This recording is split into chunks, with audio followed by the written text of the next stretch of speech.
Assalamu alaykum muhtaram televizor ko'rayotganinglar Erkin Osiyo radiosi to'g'ri televiziyasining haftalik xabarlar programmasi.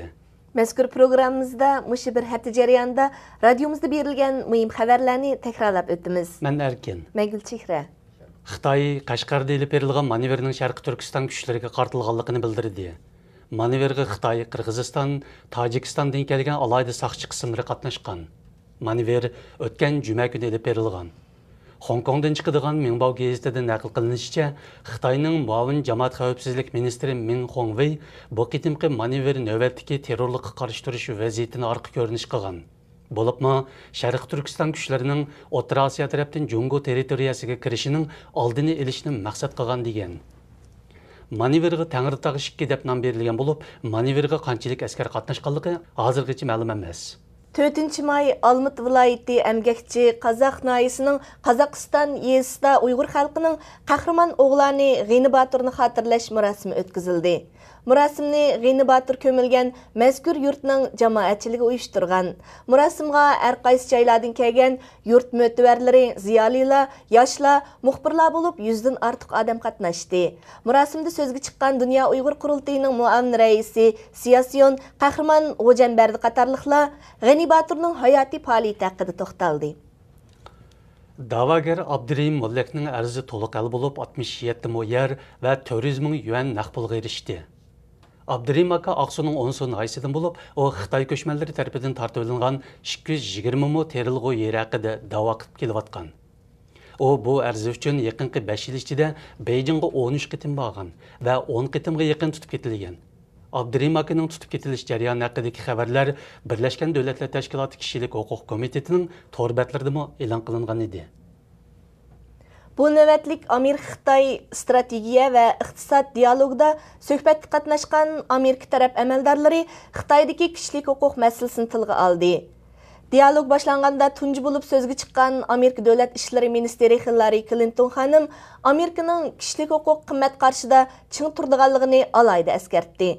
Amerika muavin prezidenti Joe Biden Amerikaning Xitoydagi kishilik huquq dafsandichilik masalalarini davomli o'tirib qo'ydiganligini bildirdi.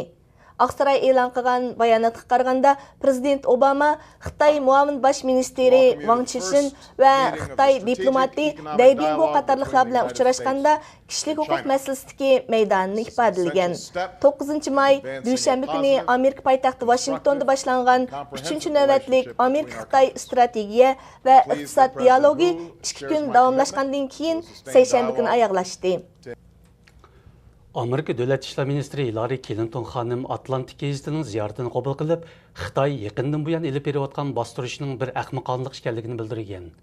Clinton xonim muxbirning yaqindan buyon O'rta Sharqda elib berilayotgan namoyishlar va buning Xitoyga ko'rsatadigan ta'siri haqida so'ralgan savolga javob berib, Xitoyning bu voqeadan cho'chiganligini bildirgan.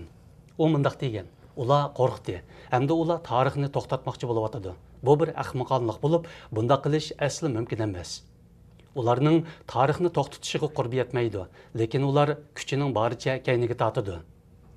Amerika Davlat Majlis a'zosi Frank Wolf Amerika-Xitoy iqtisod va bexatarlik komitetining guvohlik berish yig'indagi so'zida Amerika olam texnikasida Xitoyga yordam bermasligi kerak deb ko'rsatdi.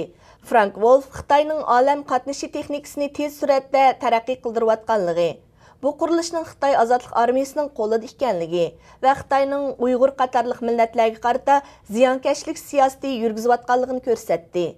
Frank Wolf oxirida so'zni xulosalab, yuqorqi sabablar tufayli men bu hukumatning Xitoyning olam qatnashi texnikasiga yordam qilish qizg'inligidan andishlanaman.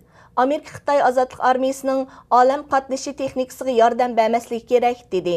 Frank Wolf Uyg'urlarni eng kuchli qo'llab kelayotgan davlat majlis a'zolarining biri.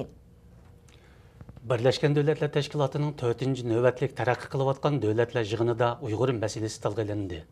Yig'in 5-oyning 9-kunidan 11-kunigacha Turkiyaning Istanbul shahrida o'tkazilgan.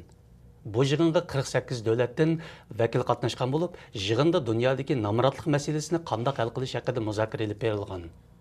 Yig'in oxirida muxbirlarni kutib olish yig'ini chaqirgan Eron Cumhur raisi Ahmadinejad Turkiya gazeti muxbirining Osama bin Ladenning o'ldirilishi xalqaro terrorizmni kuchaytirdi degan savoliga javob berganda Uyg'ur masalasini tilga olgan.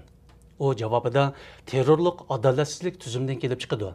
Uyg'urlarning terrorlik bilan munosabati yo'q. Terrorlik ojiz insonlarning ishidir degan. 5 ayning 11 kuni Germaniya poytaxti Berlinda xalqarалық мәдениет дипломатиясы yig'ini boshlandi. Yig'inga Uyg'ur vakillari qatnashdi. Yig'in 11 maydan 15 maygacha davomlashgan bo'lib, yig'inga 40 dan ortiq davlatning sobiq prezidentlari, bosh ministerlari qatorliq muhim davlat arboblari qatnashgan. Uyg'urlarga vakolatan Dunyo Uyg'ur qurultayining bosh kotibi Dolqun Aysa apandimi yig'inga taklif qilingan. Dolqun Aysaning aytishicha, u bir qism vakillardan nima uchun xalqaro jamiyat O'rta Sharqdagi inqilobga ko'ngil bo'lgandek, Uyg'urlarning inqilobiga ko'ngil bo'lmaydi deganga o'xshash savollarni so'ragan. Halbuki bu davlat arboblari bu savollarga udil javob berishdan o'zini qochirgan. Muhtaram televizor ko'rguvchilar, yuqorida Erkin Osiyo radiosi to'g'ri televiziyasining haftalik xabarlar programmasini ko'rdinglar. Kelar hafta ko'rishguncha omon bo'lgaysizlar. Xayr xo'sh. Xayr xo'sh.